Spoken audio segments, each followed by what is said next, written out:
Je vous dis tout ça pour qu'on comprenne que rien de ce que nous proposons n'a été auparavant réfléchi aussi bien que nous l'avons fait par personne.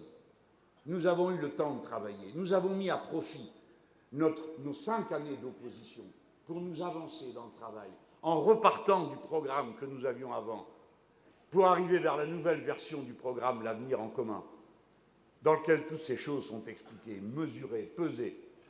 D'ici quelques jours, nous allons faire une soirée du chiffrage, et vous verrez que nous avons chiffré absolument toutes les réformes que nous prévoyons. Évidemment, elles reposent sur un autre partage. Mais la logique générale, je vous la résume, et je ne vais pas m'attarder plus que de raison à cette tribune. La logique générale est la suivante.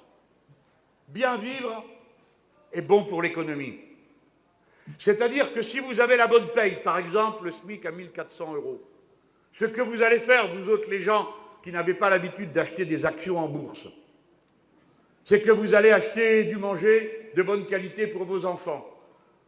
Vous allez vous équiper peut-être correctement. Bref, 53% de la richesse du pays en France est le résultat de la consommation populaire. Plus de la moitié vient de ça. Et les consommations populaires, on me dit « Ah, vous allez ruiner le pays, les gens vont acheter, je sais pas quoi, des Mercedes de Hong Kong. » On me dit « Le SMIC, ils vont tous partir. » Ils n'ont même pas regardé qui est payé au SMIC et où. Le SMIC, il est dans l'alimentation. Alors, vous allez manger votre sandwich à Hong Kong, et puis après, vous revenez le soir à la maison. Hein. Vous allez construire votre maison en allant chercher des maçons à Shanghai? Non. Alors, un peu de sérieux dans la critique. Il doit y avoir des petits patrons dans cette salle. Je leur dis, qu'est-ce que vous préférez? Un dégrèvement d'impôts ou le carnet de commandes bien rempli?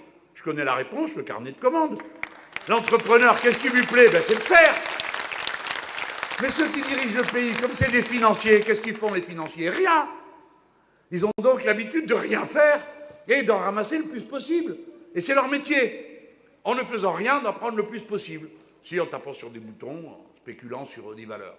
Mais l'entrepreneur, la femme ou l'homme qui a créé sa boîte, qui a du personnel avec lui, il n'a qu'une envie, c'est que ça tourne. C'est que ce qu'il sait faire, et bien faire, eh ben, ça circule. Voilà l'idée essentielle. Améliorer les conditions de vie des gens pour faire tourner la machine. Et faire tourner la machine qui sert à faire des choses utiles, des choses dont on tire du bien. Par exemple, les 5 fruits et légumes qu'on va donner à la maison tous les jours aux enfants.